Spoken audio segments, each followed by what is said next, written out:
I'm in Copenhagen, and look who I found. Hi, John. Henrik, it's wonderful to see you. Likewise. Why don't you do us a favor and do a quick introduction? Who the heck are you? Well, I am a chief consultant with the City of Copenhagen. Mm-hmm. I work in our mobility division, Yep. specifically in the cycling and walking team. Yep. And I do policy and international cooperation for the city government. I'm a professional bureaucrat. Yeah. So I try to service all our politicians, regardless of their political color, Yeah. and try to make them happy and make the citizens of Copenhagen happy and all our stakeholders happy. Yeah. And it's an absolutely beautiful day. Oh yeah, It's amazing, and I'm looking. We'll pan the camera over here, and there's people out enjoying the sun. They're out sunbathing and just soaking it all up. And we've got a nice little busy cycle path here. And literally, this is kind of where your offices are. This is the main Right main drag. Yeah. So you guys walk out of the office and you can see all of this life happening, people getting around. Really, almost frustrating. These warm summer days, we have people out sunbathing in front of us. But it's also kind of a luxury because the water is so clean that we often go for a swim on the lunch break. Oh, really? Yeah. Fantastic. And in the winter time, we have a group that we do winter bathing. Okay. So some of us run to work and then we jump into the ice cold water, and luckily there's a sauna close to. Yeah. And it's a good example of how the story of Copenhagen is not just bikes; it's also public space that's available for everyone. I'm glad you said that too. Some of the things that I talk about here on the Active Towns channel is like how cities can lean into redefining their public spaces to encourage more activity assets. The hardware activity assets are, like the places, like the protected bike lanes like we have here, and pathways and trails, but it's also parks and pools and places for people to do other activities like swimming. Yeah. So that's all part of that, creating a more sociable environment and one that also encourages activity.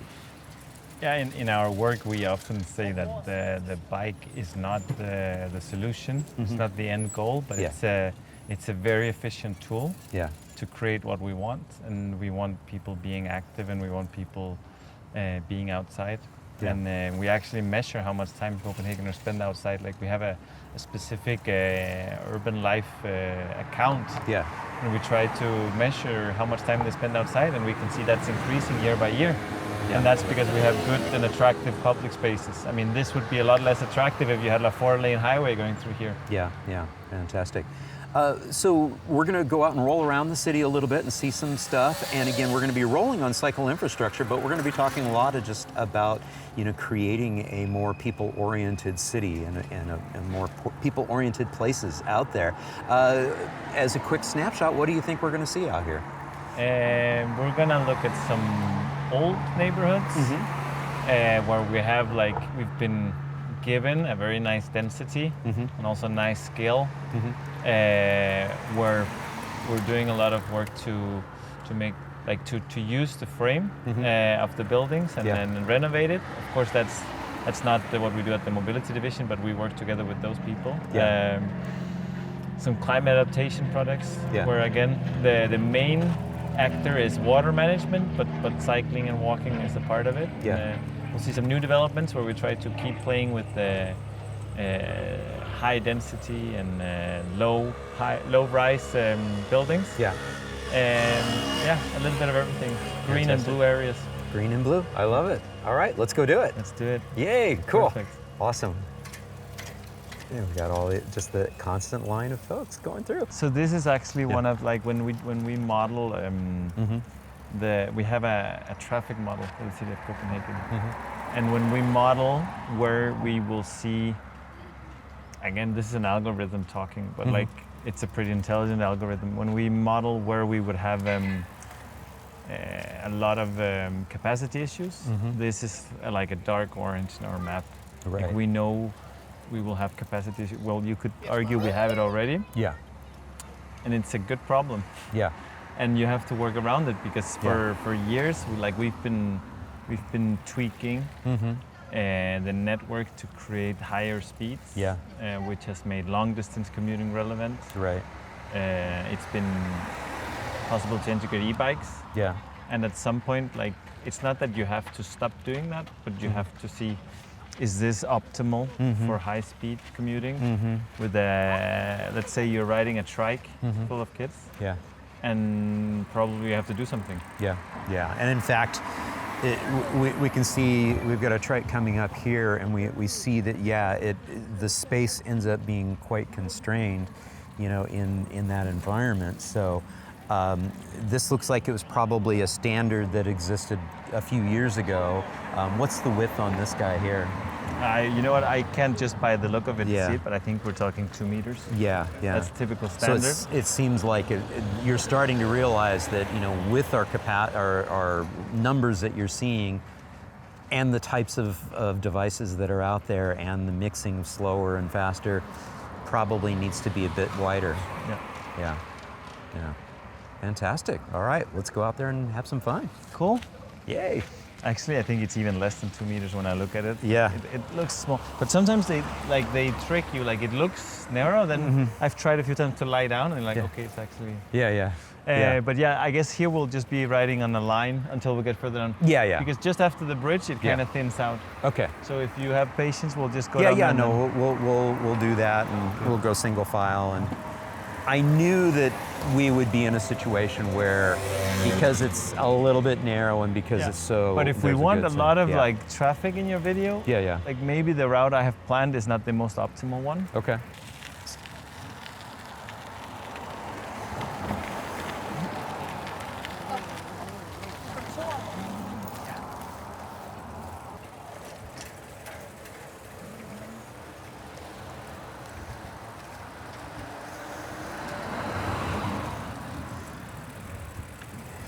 So you can probably tell, like, these are old storage houses, warehouses. Okay.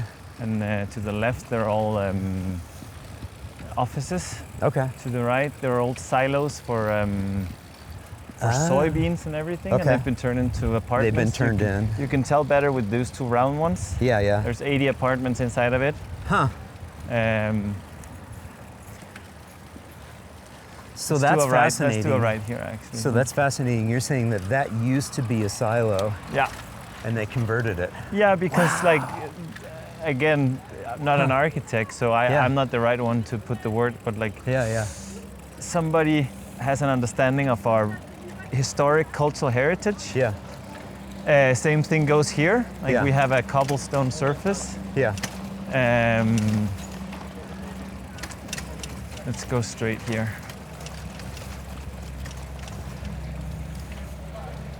There we go. So a cobblestone surface. Yeah. Which is not the most attractive to ride on. Maybe we should actually do a stop over here. Yeah. Because good place to talk here, John. Yeah. So the silos, of course, is a lot more modern. Right. But they tell the story of this being like an old industrial port. Right. Yeah. And the cobbles are even older, like we're talking 200, 300, 400 years back. Yeah. Being like a pier for wooden ships, which again is a part of our history. And you can go further back because this whole channel that goes through Copenhagen is natural. Mm-hmm. Like, it's not man-made. Right. And this was like a natural harbor for not just Copenhagen is more than 1,000 years old, so we could say millennia. Right, yeah.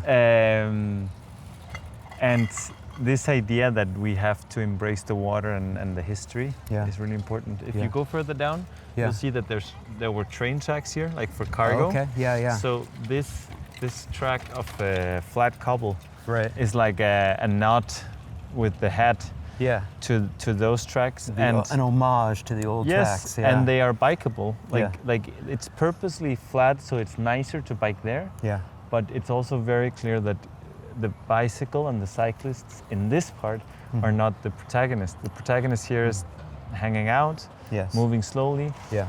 You see a lot of people with a stroller here. Yeah. And this is part of a 13-kilometer long network called the Harbor Ring. Okay. So you have like a connection all the way around the harbor, inviting people to use the waterfront. almost all of our waterfront has like 5, 6, 10 meters accessible, Right. which is really nice. That the most premier real estate is actually publicly accessible. Right. Yeah. But I think it's a very good case, and I love to take people here because it's actually an example of cycling infrastructure, Right. which is also taking into account other users.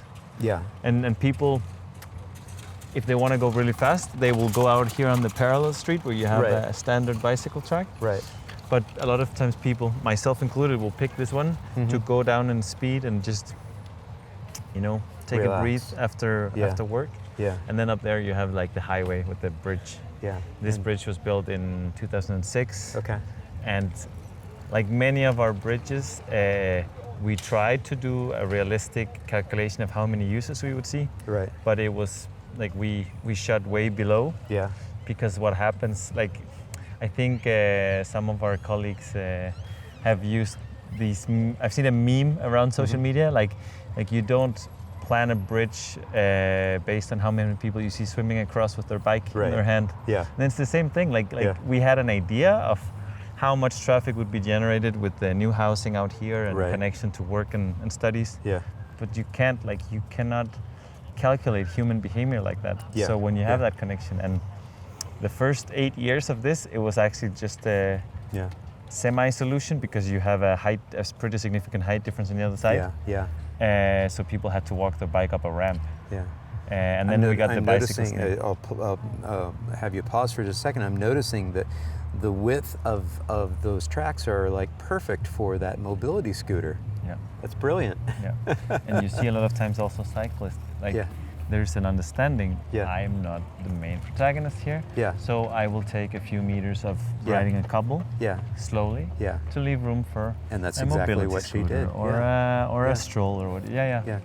And I try to really emphasize here on the channel that when we look at our active mobility infrastructure, our network, our cycle networks, we're really not just talking about bikes. We're really talking about active mobility, including people who have to use a mobility device such as that. Yeah. And one of my favorite spots is also, I don't know if you catch it in the camera, but it's this interchange down here. Yeah. Where, I mean, you could criticize the landing we made with the bridge because it's a 90-degree turn. Right. And sometimes, what do you call it? Worries are expressed about this, but I think it's a good case that sometimes people will figure it out anyway. Yeah. It actually resembles me a lot about the landing from the ferries in Amsterdam, close to the main station. Right, yeah. Very similar space, and a lot of traffic safety engineers will tell you this cannot work. Right. But nonetheless, the bumblebee flies. Yeah. People make it work. People do care about each other and coming home safely. So this works. Yeah. I love your analogy, and yet the bumblebee can fly. Yeah. Because, if you think about it from like logically, there's no way that bumblebee can fly, and I think there's two things that really, come up when we talk about this type of situation. The first is what you talked about in terms of the it's that concept of induced demand, is that we have built some capacity. We have increased the ability for people to use a facility. In this case, it's a bridge over the water, and we're not doing that based on the number of people, as you mentioned, swimming across with their bike. But we've built it, and we're inducing a behavior change, and so we're inducing additional demand.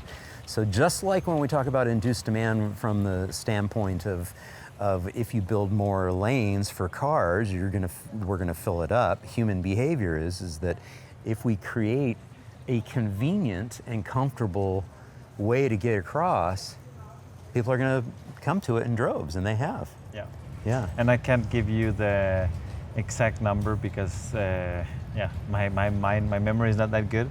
But there's been done socioeconomic calculations on this bridge and the other one, saying that the time saved on travel time, like this was earned back in a few years. because so many people saved so much time, and if you Yeah. put a price on that, Yeah. which we do when we do highway projects, Right. you can justify this very, very fast. Yeah. Yeah.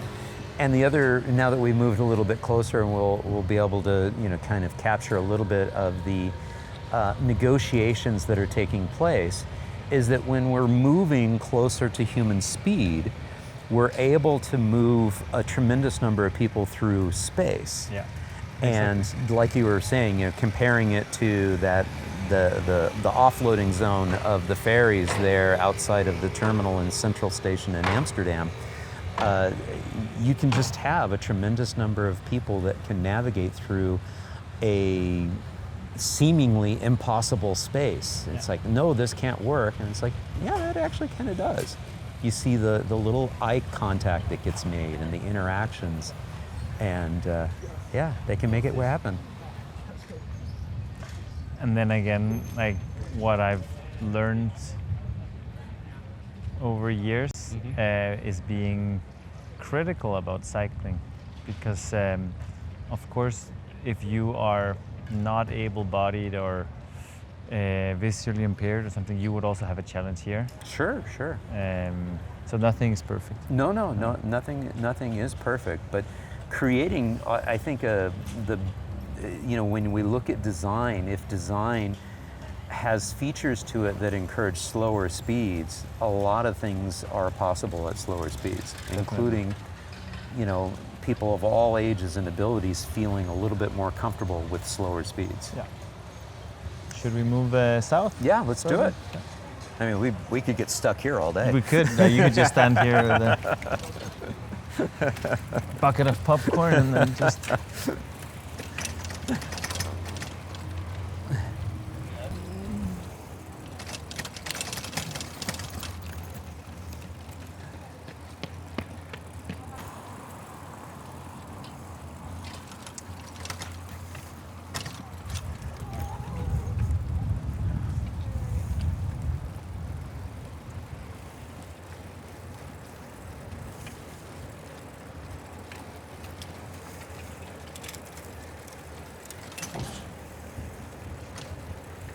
So you can see it thinned out after the bridge, like that's where people go up. Now it's a little bit more calm. Now we're in a new development area. The city has been growing south this way. Yeah. You said you've been a few hundred meters this way. We have a green area. Yep. So this is like a narrow stretch that's been developed. There's another silo down there that's been developed into housing. Yeah, there it And is. just like with the bridges, like that last bridge we looked at is straight. Yeah. And over time we've learned that maybe straight bridges are not the best. And another thing we've been learning with the new developments is to try to make it look old. So this is new, Okay. but you can see that the covering is made in old bricks. Yeah. To give it this look and feel that this is actually quite old. Right.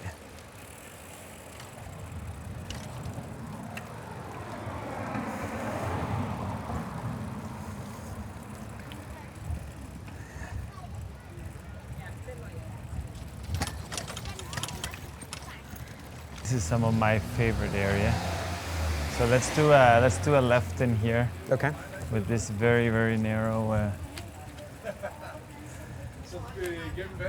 Oh, they're playing badminton. That's perfect.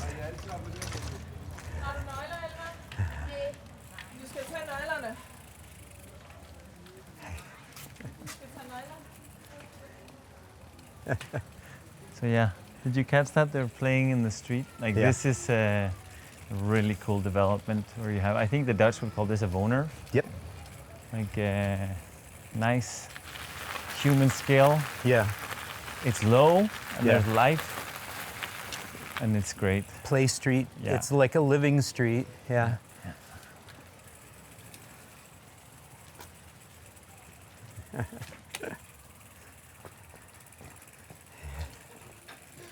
Hi.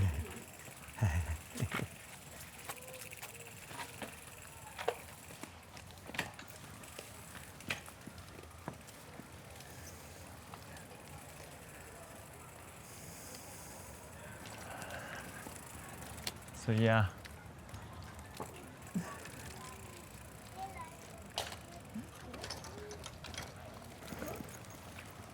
This is the global conspiracy of the 15-minute city that's trying to ruin our lives. And I mean,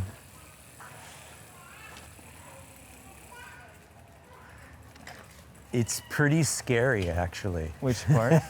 Oh yeah, this, yeah. No, wait until we do the right turn over here. Then you're gonna be Really scared. But what's really amazing is developments like this, let you know that you can build things with a certain level of density, encourage lots of housing. Yeah. Exactly. I mean, it's packed with people. And it's packed with people. And in certain parts of it, there is, automobile access is there. It's not like we're banning There's parking cars. below all this. Yeah, and there's parking below. Yeah. And so it's not an anti-car movement. No, but the surface is just used smarter. Yeah. Yeah, I mean, and there's a little bit of car parking right there.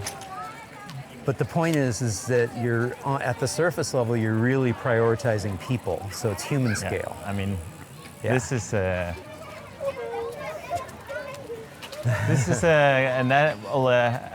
artificial beach. Okay.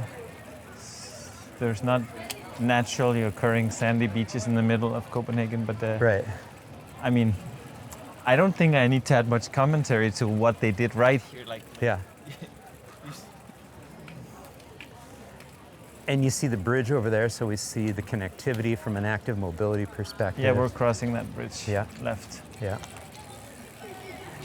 And it's clear that, a lot of the people will obviously be able to walk to this location, but you see the number of bikes here, so a lot of people have ridden their bikes here.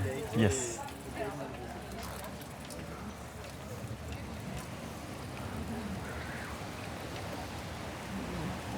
Well,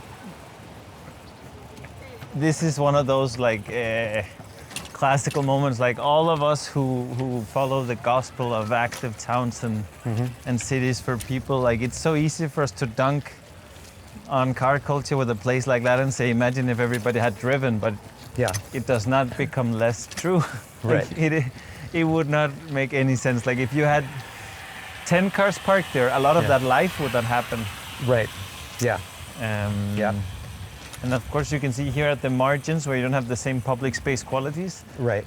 Even in Copenhagen, we're no saints. We need to find room for cars if we don't want a revolution on our hands. Yeah. We're going up here. But we could do a quick stop over here in the shade. Yeah. So I just wanted to get this. So this is the ring I mentioned, the harbor ring. Right. So there's signage like this around. There's actually also a good totem over there, that blue one, if you want to grab that. You're also seeing lots of runners, and what makes this an attractive running route is also knowing that you have a connectivity. You have different cutouts of the routes. Oh yeah, so you can calculate you can figure out your little what run are you taking. Yeah. And I think to do justice to the national government, we have to acknowledge they did support some of this construction. Yeah. Yeah, it's a pretty cool concept. Cool. Yeah. Those are like the very important little details that make a big difference. When you're looking at that it's supporting behavior change. Yeah. The thing is, a lot of people would not know this. I know it because we use it as a reference. Yeah. It actually came up at a meeting today that we got funding to expand the there's a state, what do you call it, the stage, a phase of it that's missing. Yeah. So to finish the missing link. Yeah. So maybe the locals who use it every day are not actually aware they're on that, but I think a lot of it is people can just feel, does this work or does it not work? Right. And then maybe we're just us, the experts or technicians, who are actually reflecting, is this called a green cycle route or is this a recreational path or whatever? Right. Yeah. So now we're moving into a part that was an allotment area. Okay. it still is, but Okay. This is when it becomes a bit of a minefield politically. But Right. But just to summarize it, like the idea of an allotment area is that when we had workers living in tiny apartments, they needed some green space to grow potatoes or carrots or get some fresh air. Right. And those allotments were bought or rented pretty cheap. Okay. But then as the city grew and society changed, it became pretty attractive to have like a small campsite in the middle of the city. Right. And the membership of those allotment groups, instead of changing based on a waiting list who deserves to get in, more like inside the family. Yeah. And in other places also became more formalized, like the access to it. Right. And there is a whole discussion: who has access here? Who should have access? How long do you have access? Is it for life? Is it within the family? And I'm gonna stay far away from making any conclusions, but it's just one of those, like, it's difficult. And you also have actors who would like to tear everything down and build expensive housing on it. Yeah. I think it's good for the city to have something that looks kind of wild, but Yeah. the conclusion about who has a right to it is hard to make. Well, clearly it's loved. I mean, It is. it's been a steady stream of people, you know. Yeah. a And you can see out here you have kayaks running. Yeah. Yep, you've got the It's really nice. And this is again just like the flat cobbles we rode on. Yeah. This is part of that connectivity, where again the message that the infrastructure is communicating is you can ride your bike here. Right. You're not supposed to ride at 30 or 40. Yeah. Okay, this guy is It's maybe at the limit, but like the idea is that you're going slow and you interact with, or at least you coexist with the runners and whoever is here. Yeah. Another reconfigured old industrial building over there. Yeah. And I mean, a lot of these that we've seen on this trip are really expensive. Right. Of course, because there's to some extent a free market on this. But I mean, I can appreciate that I have something pretty to look at. And I think the limitations on the developers, that they have to use the frame of an old silo, makes it a lot more interesting if they get to tear everything down and build something in glass and steel. Yeah. See, same totem to like give a feeling of part of something here. Yeah. Here, this is a new, like, publicly available campsite that's been built. Okay. For people to have lunch. I've seen school classes go here. I think there's a bathroom installed. Yeah. And it's just an idea again that if it's a rainy day, you should still be able to be outside and find shelter. Yeah. And what's really, phenomenal is we're so close to the city center. Yeah. And yet we're still able to be embraced by nature. Yeah. In a matter of minutes. This is one of my favorite bike rides because you're like being exactly the word is embraced. Like it's coming up around you and And we have requests once in a while from people commuting here by bike who wants us to put asphalt on it and add lights.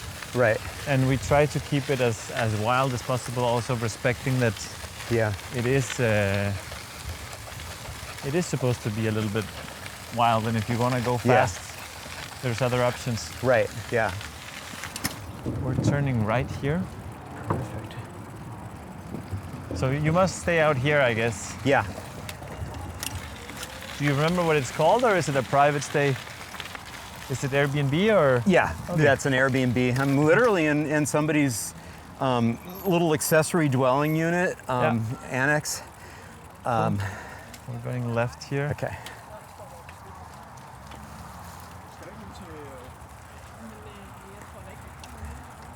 So this So it's like a little single-family home. Okay. So this C is the symbol of the cycling superhighways. Right. Which is a regional cooperation between many municipalities. Okay. And you can see here there's a busy road. We're going right here. Okay. But again, you can see that there's a signage here. Right. Telling us this route goes to the right, the other one is there. Yeah. And in a positive way, this is like highway infrastructure for bikes. Right. Like the same logic, like an underpath, smooth surface. Like this is our best bet to make people commute long distances. Right. So right now we're passing below the highway. Right. Instead Instead of forcing us to have to do an intersection, we're able to keep that continuity going. Yeah. The continuousness of it. Yeah. Up there's the ramp. Yeah. Like the logic here is, now we've moved from the rec route where we share the space. Yeah. To this, which of course can be used for recreational ride. Right. But this is also like to go fast. Right. And the colleagues working with this have been really successful. Yeah. We've seen an increase in ridership on all the different routes. Mm-hmm. It's a pretty neat cooperation because it's based on gentleman agreements. Right. Between the different municipalities. Right. And a shared understanding of the map and the connections we want to make. Yeah. But also where we need it, and then you kind of have to make the puzzle. Right. And it's not like we start from scratch. We're turning a sharp right here. Okay.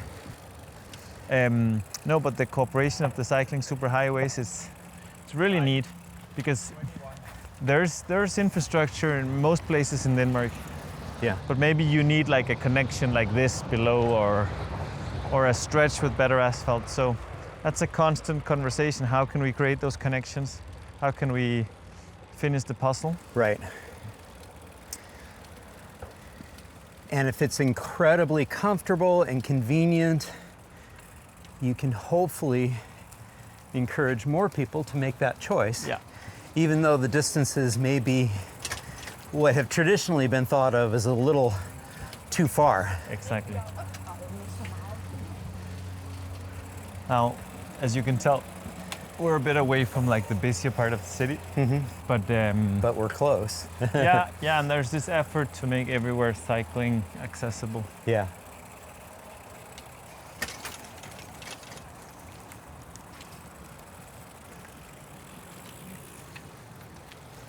And I think also based on my own experience in Argentina, where I lived for 6 years, this place here is a really good example of how you don't have to over-design.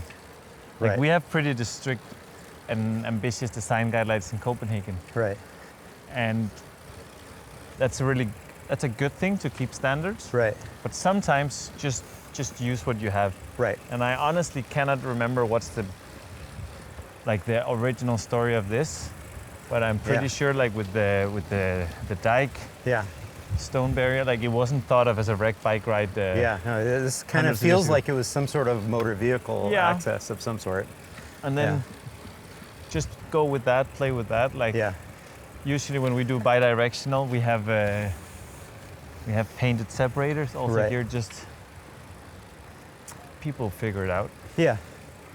Well, and it is multi-use, and so you've got some people are running, some people are pushing a baby stroller, some people are on bikes, so if it's wide enough, using like a park analogy in Vondelpark in Amsterdam, it's just super, super wide, and so, people using it in many, many different ways, people will work it out. Yeah. That's where the width really helps. It does. So, for a long time, there's been talk about creating green spaces. Yes. But the last decades in Copenhagen, it's been very explicitly that we talk about blue and green spaces. Yeah.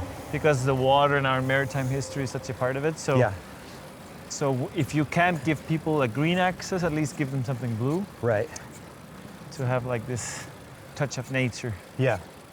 The best thing is if you can create both, though. Yeah. The integration of water, yeah. Water and green.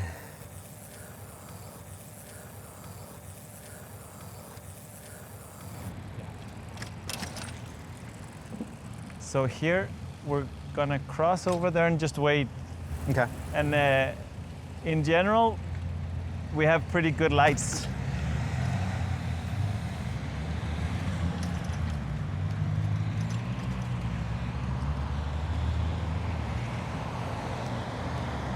The traffic lights in Copenhagen in general are pretty quick to change. Right. That's one of, like, when I come home after traveling, I'm like, oh, Yeah. we're doing this well. Yeah. But just this one is pretty significant, the length, duration of it. Yeah. And it creates like a barrier between two sides. Right. Let's stop over here for a second. Yeah. Because there's a lot of stuff to unwrap. We can just go up the ramp. Not supposed to ride it, but maybe you want to walk it with the camera at some point, because this is a climate adaptation project. Right. So you can tell that there's like this kind of a basin here, all covered in green. And the logic is basically to retain rainwater. I can turn around so you can have it in the frame. Back in 2011, Copenhagen was hit by a massive cloudburst, which damaged a lot of private property. A lot of basements were flooded. And it started a conversation about like our, what do you call it, hydrological geography. Because like any other city, when we started trusting engineering too much, we just put stuff in tubes and assumed that the water would just behave. And at some point those tubes overflow and you get flooding. So this massive cloud water climate adaptation plan was created. And I am really happy that the past colleagues or politicians were smart enough to think these projects into stuff that's pretty and offers urban space. Because this is the first one, we're going to see more, and it's just such a great example of like how you can both create a place, because you can see that you can have so many liters of water here when it flows over. But when it's not here, it's still a nice place to be. You can also tell over here, like with the wildflowers there, outside of the building, that's been lowered down, so there's also retention.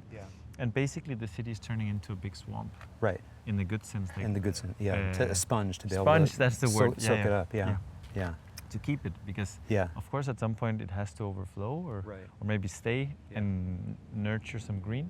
But that's really nice. You can also see here how this was originally a lot wider, this street, so you have the green space, and then you also have the trees, and everything that's green sucks up water and keeps it safe.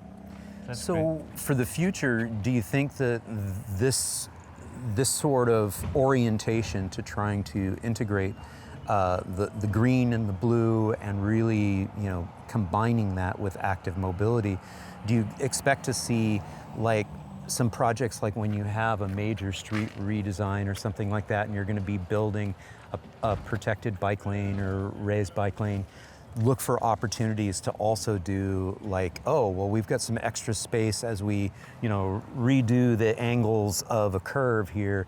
Maybe what we really need to be thinking about is there an opportunity to do a rain garden and add some green elements to help soak up that water? I hope that becomes like the standard. Just like there's stuff with car infrastructure that we've been doing for decades and thought, well, that's how we do it. It would be really cool if that just becomes the norm. And also while we're standing here, maybe you want to catch this. So this is actually a filter for the buses.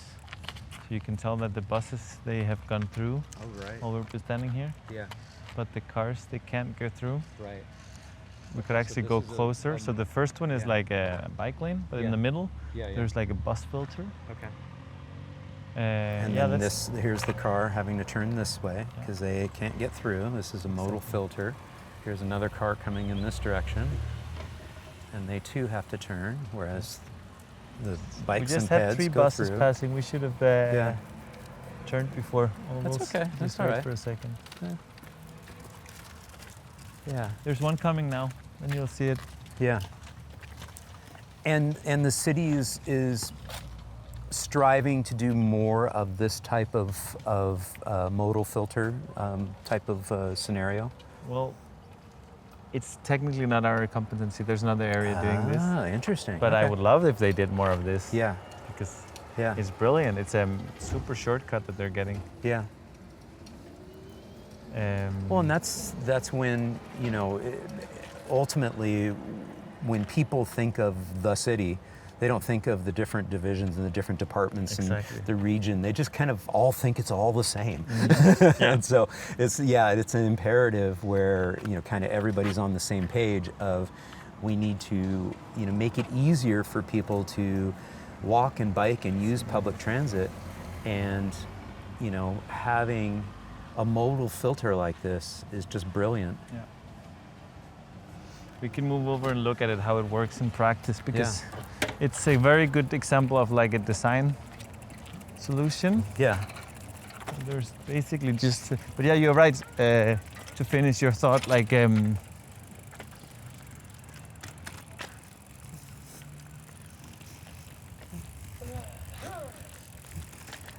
so you can see the sign says exception for bus, but the cars and motorcycles can't go through. Yeah.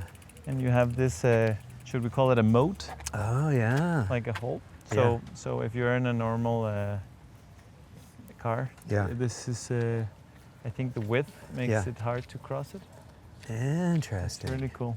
Yeah. So very, very much serious that we do not want you to go through if you're in a normal car. Yeah.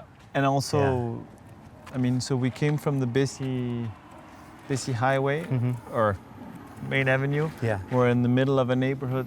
If you go further that way, you have another busy intersection, but this is like in the middle of it. So, Yeah. so this is kind of like the logic of a traffic island. Right. We don't call it that, but Yeah. like it's the same logic because Yeah. the through traffic is just eliminated and we're standing here and it's nice and calm. Right. Yeah.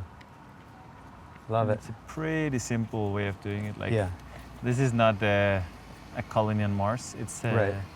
it's a hole in the ground with some Yeah. asphalt on it. Yeah. Yeah. Yeah. Very interesting. See this guy? He stops and goes away. Yep. And okay, Or- he's not supposed to do that. But fair enough. He's not supposed to do that, but okay. Let's head down there and check that out. He's like, oh, and I'm being filmed.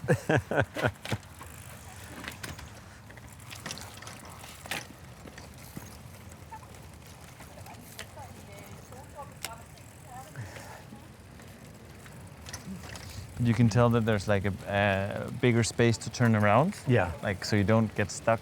Yeah. So right now we're coming up to one of the new metro stations. Okay. That was 405 opened this summer. Oh, wow. And again, public transport is a different division than what we're doing. Yes. Yeah. But of course we talk Yeah. closely. Have to work And closely as you can with see, them. there's a great public space on top of it. Yeah. Everybody's at the beach today, but Right. good bicycle parking, which is fundamental. Yeah. And I did notice while we were rolling on that portion of the bike lane, much wider. We were able to be side by side and still have room for somebody to pass us. Yeah, because this Yeah. this is this opened like 2 months ago. Yeah. So it's So you can brand tell new. we're building it on the. Let's stay on the. Don't worry. We'll just stay in here. Yeah. It was to get rid of the detour. Oh yeah. Still in the works. Yeah.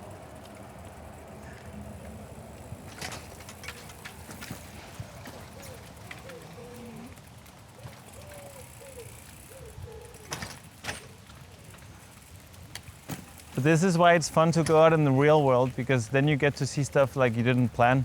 Yeah. So this is a school. Yeah. You can see the entrance. This was originally like the school turning its back to the rest of the neighborhood, Right. like fenced off and far away. Yeah.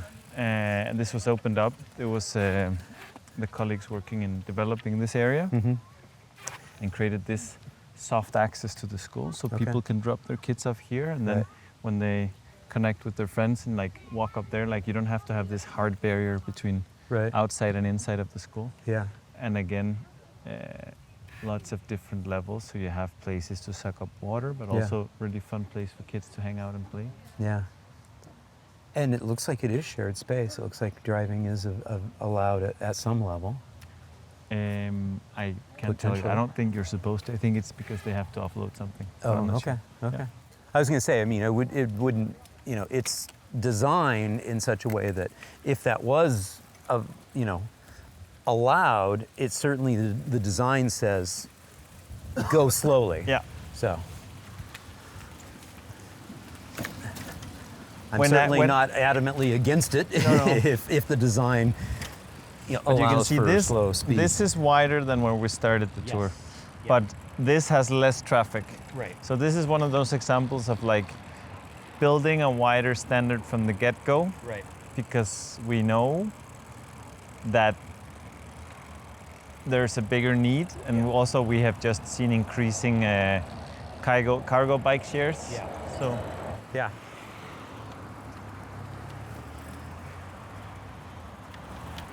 And this is, and take a look at it again. You know, you turn and we're over here just to do a battery swap, and yet this is really cool. Look at this. This looks like it was a relatively recent redo. We're heading in here. There's some stuff you need to see. Yeah. This is fantastic.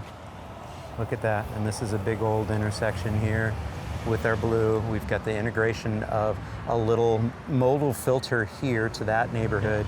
But this little public area here done with these pavers, which will help soak up some of the water, and we've got a drain there too. Cool, okay. This is good, Henrik, too, because this is like really, you know, not what people think about when they think of Copenhagen. Which part? Just in general, what we've been seeing, you know, it's just, it's, you know, it's not the typical postcard. I'm happy you say that because I do a lot of tours. Yeah. And this is like my favorite because it's so diverse with what you see. Yes. But especially also because it's not like those famous photos of Nørrebrogade and like all that area with the red square and all the glossy. Yeah, and it's, I mean, how many more times do we need to see, you know, that main bridge with, you know, a whole line of cyclists on it, you know? No, but also this is like very, what do you guys call it, a strode? Yeah, like very much like a heavy road through a city, and like, don't get me wrong, living here, it's noisy. Yeah. Air quality is poor. Yeah. Like, this is not the best. You can tell, like, it's busy. Yeah. But if you want to ride your bike, you have like perfectly fine bike lane right there. Yeah. Protected by cars. Yeah. Parked. And I think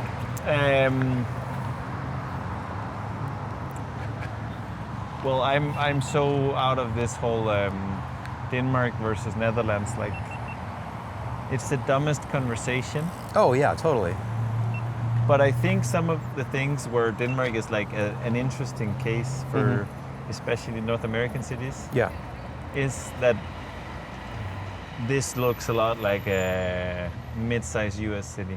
Exactly. Yeah. And you can kind of like squint and be like, yeah, okay. Yeah. No, I say it all the time. You know, it's like if you're a North American city and you're trying to grapple with how to deal with some of your stroads and some of your bigger streets and well, how do we make it more people-oriented? I say it all the time that, you know, coming to Denmark, Copenhagen is a wonderful example, is a great way to be able to see how it goes. And it's not perfect, and there's lots of things that, you know, hey, if you had a magic wand, you would, you know, wave over it. Yeah. But when you see some of the strategies that we're seeing right here in terms of making it incrementally more welcoming for people to walk, bike, and use transit, it's very applicable to cities around around the globe. Yeah. So I mean, really the only Dutch city that I bring up in that context is Rotterdam, because they had the misfortune of being obliterated during World War II and then built up based on the car. So yeah. So, but we're here to talk about something a little bit different in the context of where we are. Yeah, we're still in the neighborhood called Sydhavn, which means like the South Harbor. Okay.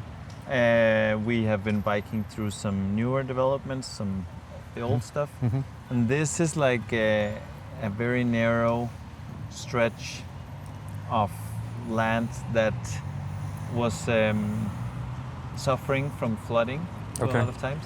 You have like a difference in level from here to 300-400 meters that way. Not a lot, but like enough that you kind of get like a movement of water down. And in this area, we had colleagues working in a city development project, and they created this beautiful connection. Okay. And I think the best thing is that I don't say too much about it and just let you ride through it and observe. Yeah. Let's roll through. What you think about it. Yeah. We can talk at the end of it.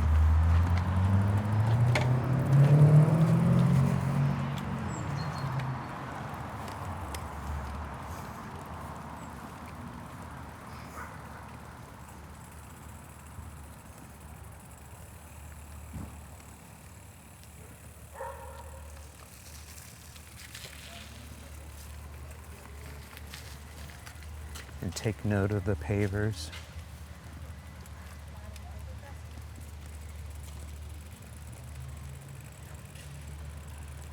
Attention to design on the pavers here.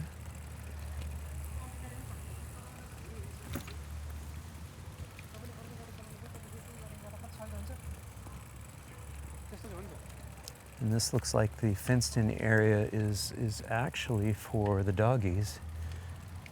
I think that's what that is.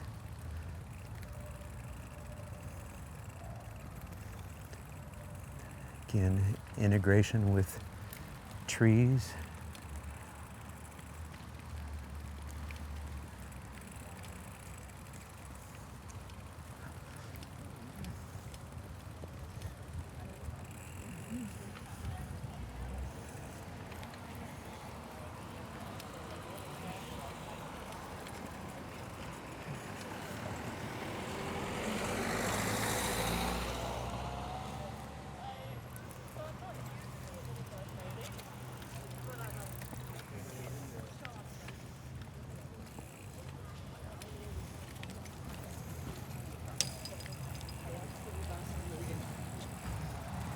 See this little recessed area here? I could see that holding water and being like a little stream.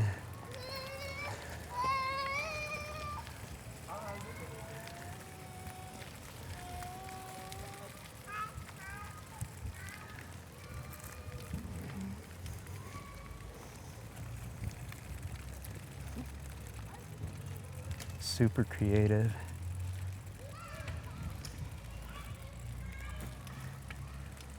Yeah, there's the stream aspect of it.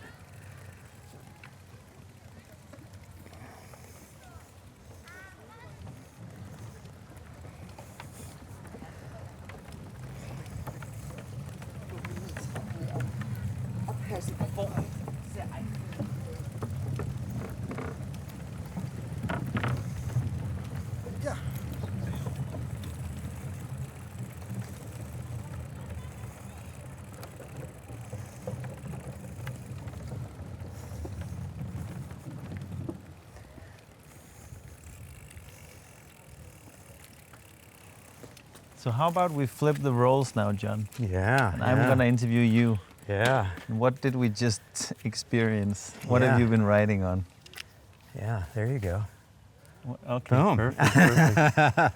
What have you been riding on? So Henrik is like, let's switch the roles and let's put you on camera and put you on the spot.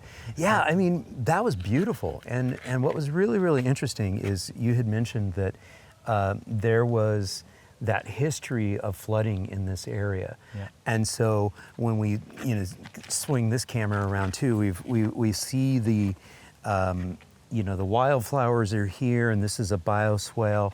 But then as it goes this way, it turns into its own little stream. And then you saw that little integration of eventually there's some drains that help get some of that water away, but then there's a little indentation that continues to where it might be a trickle. So I can imagine during a rainfall event, the kids just absolutely, I mean, they're loving it even when it's dry, but you get the sense that it's just a really, really special place. And again, you had mentioned it before, of thinking about the blue and the green. And so during a rain event, we're able to see how this area handles that water, but you've got the integration of all the greenery too that's in place. Yeah, brilliant. Loved it. Yeah. Yeah. Yeah, it's a really, really cool project. Yeah. Which was developed between, I've mentioned it before, we have colleagues working in an area that does developments, urban renewal. Yeah.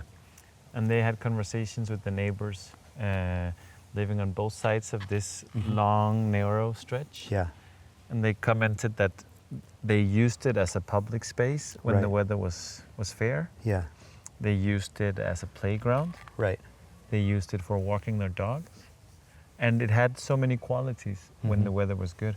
Right. When the weather was bad, because you didn't have any much hard surfaces, it was basically no man's land. It was just a puddle of mud. Right. So this was on the map of the Water Management Authority to do something. Yeah. But talking to these colleagues and other good actors who wanted to pitch in, they managed to create something that is like, it is really the crown jewel of water management in Copenhagen. Yeah. And it has won several prizes because the public space qualities are just incredible. It is such a visible experience to ride through it. Yeah. Like the play in the tiles. Yeah. Yeah. It's amazing. Yeah, like I it's love the play in the such tiles. a detail. Yeah. Also this round bridge that leads to nowhere because it's Right. a circle. Yeah. But like it breaks the area and yeah, it's absolutely my favorite. The playgrounds and I don't know if you noticed also the bollards that was made out of concrete, like Right. completely integrated. Yeah.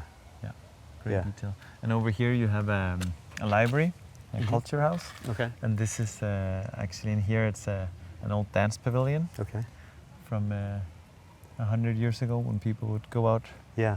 Well, people still go out dancing, but like in a different setting. Yeah. Yeah. Really, really nice place. And you do see plenty of people integrating this into their commute and into, their utilitarian trips. Yeah. And why not? It's absolutely gorgeous. And coming away from that Strode, that intersection that we were I was just at, about to say, like Yeah. it's a very few hundred meters away Yeah. where we stood there, and it was Yeah. stressful and just. I'm not a public health expert, but I imagine like with what we know about clean air and closeness to nature and Yeah. calmness, Yeah. that this has benefits just beyond like what looks good Yeah. and feels good. Like it's Yeah. Well, Very I am a meditative. public health expert, and Okay, I can perfect. tell you definitively this is wonderful for the health and well-being, not only from a physical health standpoint, but also from a mental health standpoint, being able to get away from that noise, get away from that pollution, get into a quieter area, a greener area, and when there's water present, a blue area, you bet this has tremendous impacts on public health and well-being. awesome. Yeah. Great. Get my Active Town stamp of approval. That's awesome. My suggestion is that we start then heading a little bit back. We will also Okay. catch some like more. Well, we could ride on that Strode actually, just to give you like a feel of that. Oh yeah, gee, thanks. No, but like to get a feeling of how it's. I know. Yeah. Yeah, no, I know. I'm teasing you. And also, like if you like this area so much you want to go back, you can actually continue further down this way. Oh wow, okay.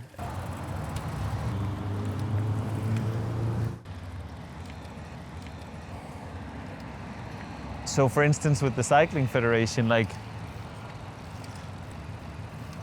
I'm sure they have some talking points that they would wish you to. So if you can identify with those, Yeah. at least for me, where I'm with the city, and also for all the inspiration I find with the Dutch, I love it when I have foreign visitors also like challenge what we do. Yeah. Because in my personal opinion, sometimes it becomes too engineered. Right. And I like sometimes the Dutch is a little bit more wild. Yeah. Let's turn right here. Perfect.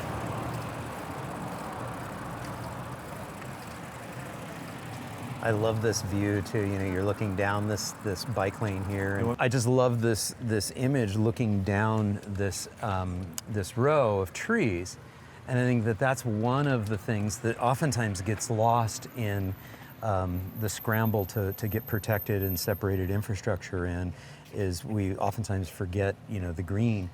This obviously, it looks like these trees were probably there prior to the installation of going in.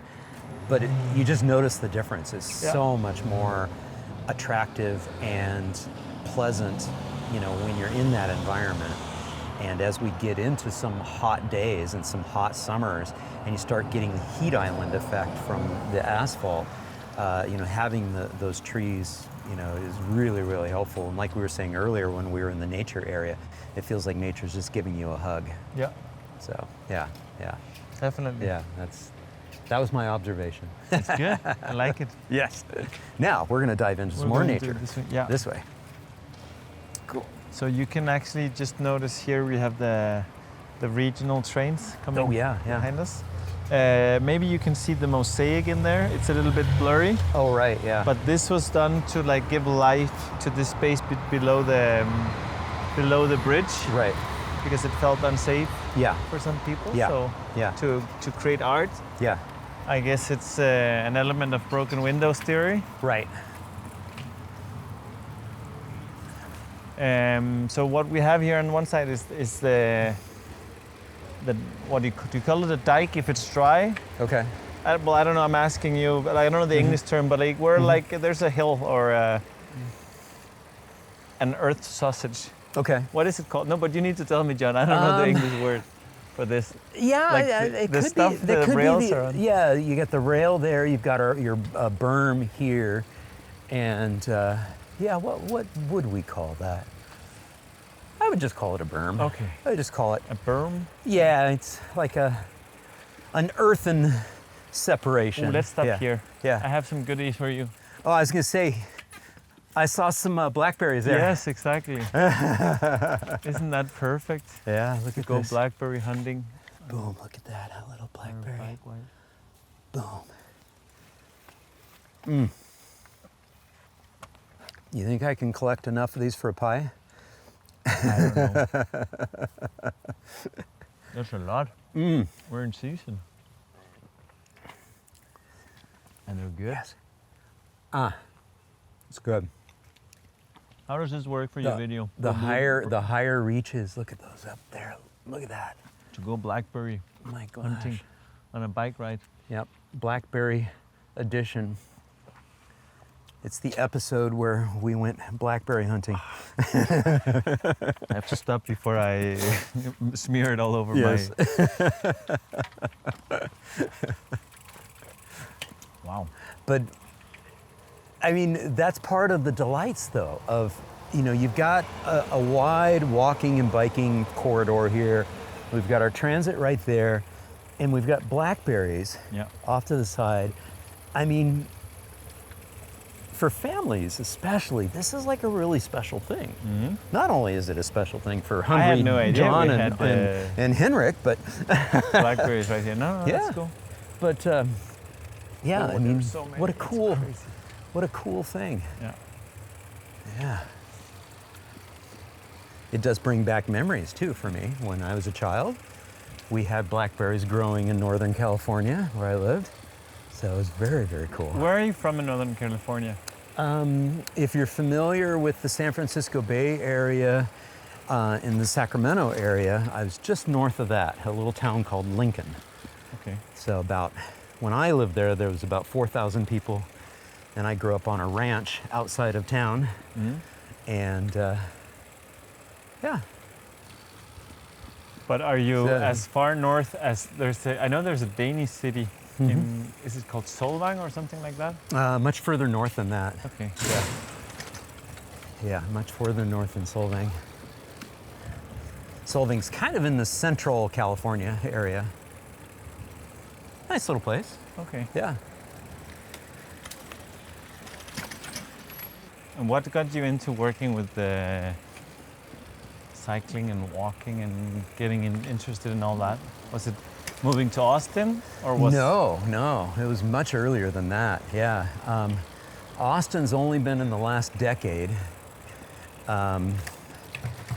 My real epiphany, because I had been in the public health arena and working with healthcare cost containment strategies for many, many years, and my real sort of light bulb turning on moment was when I moved from Boulder, Colorado right. to Honolulu, Hawaii. Yeah.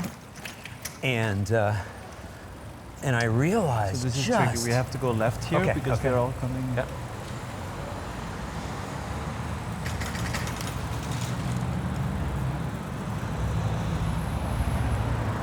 You moved to Honolulu. Yeah, so I made that move from Boulder, Colorado to Honolulu, Hawaii. And I had this impression that I'm moving to paradise and I can summer all year round and I can train. At the time I was an Ironman distance triathlete, and so I can train all year round for my races and all that. And I get there and it's terrible. It's just auto sewers everywhere. Hostile drivers, highest per capita fatality rate for pedestrians in the country. And I'm like, Honolulu. this sucks. Wow. This totally sucks. And so I sold my bike, got rid of my bike, withdrew from the race, the Ironman that I was scheduled to race, and just focused my time on the water. So I was also a surfer, so I just went surfing and did outrigger canoe paddling, which is the state sport in the state of Hawaii. And so I did that. And I did that for a year until I had the opportunity to move to a different island. I moved to the island of Hawaii, which is where Kona is, which is where the World Championships are held for the Ironman race. Okay. And once I made that move, I felt like I could ride my bike again. And so I got back into riding. But the other thing that I did was that sort of drove home in my mind the impact that community design has and the built environment has on behavior. Okay. Because the first 15 years of my career, I was focused on designing environments on corporate campuses that encouraged healthy living and physical activity. And so I was actually the person designing the environment. I was doing it on these corporate campuses through a myriad of different design features, including walking and running paths around the campuses and fitness centers and wellness programs and showers and locker facilities and supporting the bike commuters that were riding in, stuff like that. Yeah. But that was the real moment. So that would have been in 2007. 2006, 2007 is when that sort of happened. And then I got engaged with understanding the community design side of it, urbanism, and bicycle advocacy stuff. And then the rest is history. In 2011, You're like I founded what I would call like an OG. Yeah. Well, in 2011, I founded my nonprofit that we were talking about earlier. And then in the end of 2012, I conceived the idea of the Active Towns Sit down Initiative. here, to the Yep. right. Mhm. Okay. And so I started that in 2012, or the beginning of 2013. And the rest is history, as they say. On that, That's fun. This is not perfect. By any means. But I just got an idea to take you here because this is special. Yeah. And in a few years, this is going to be different. Okay. And if you keep up your, what do you call it, strike rate of coming to Copenhagen, you will see it developed. We'll have a new version of this. Yeah. I'll explain better when we sit down. Okay. But do you are you familiar with the Colinton Tunnel in Edinburgh, Scotland? Nope. Okay. I posted a video yesterday. I'll go check it out. You're going to have to watch it. Yeah, I will. Yeah. It's a tunnel. Crossing below the water. That's not below the water, but No? you'll Okay. I'll check it out. when you watch that video, then you'll look at this and go, okay, I see what John was talking about. So, since I'm married to an Argentine, my dinner time is usually a little bit later. Yeah. But let's go check it out. Oh, I think there's a flea market. I didn't even plan on this. Oh, yeah. It's like there's a topic. Yeah, exactly. Henrik This is the theme of the day is the blackberries. Blackberry hunt. All right, Henrik, I'm going to pull you away from your blackberry picking. Yeah. Hey, thank you so much. This has been a lot of fun. Thank you for showing me around your beautiful city. Thank you. Yeah. Seeing some other stuff, some different stuff than the typical photos and videos of Copenhagen. Yeah, yeah. If you were to say, one thing, one little kernel of advice for cities around the world that are struggling to create more people-oriented places, based on your experience and your experiences here in the city of Copenhagen, what would you say? A little bit of pearl of wisdom or encouragement for those cities. That's hard. Like, it's hard to find a silver bullet. Yeah. I mean, and me and my colleagues are so much standing on the shoulders of others. Yeah. So I think you kind of have to check your ego if you're a professional working with this, and then accept that maybe you start some projects that you won't be there. Well, you will definitely not be there to cut the ribbon because that's for the politicians. Yeah. So if you're a civil servant, first you check that ego and saying like, you get to be part of preparing it, but some other people are the ones deciding it and showing leadership. Yeah. And then also, you might simply not have the time to see the project to the end. Yeah. Yeah. And then somebody else gets to tell the story, and then you have to build something that. So patience, I guess. Patience and check your ego and reaching out to people to be confirmed that your frustrations are almost universal. Yeah. Like some of the challenges we have here are similar to anywhere else. Yeah, that's a good point. And obviously you're working with the community all the time. As a civil servant, what pearls of wisdom or advice or encouragement would you have for community members in their cities, around the globe, as to what they can do to help their city workers and municipal workers and civil servants? That's a good element, because I think if I have to be self-critical of our city, maybe that element has gotten too quiet. I think we need more involvement. We have made pretty successful civil engagement projects, but again, they start with the city initiative inviting. So people organizing locally and just making their voices heard, like letters to the editor, using social media, telling the stories. So I think that's like, start things, communicate it. Communicate, spread the word. Yeah. Grow your movement. Yeah. Yeah. Again, thank you so much. Thank you. This has been a great joy.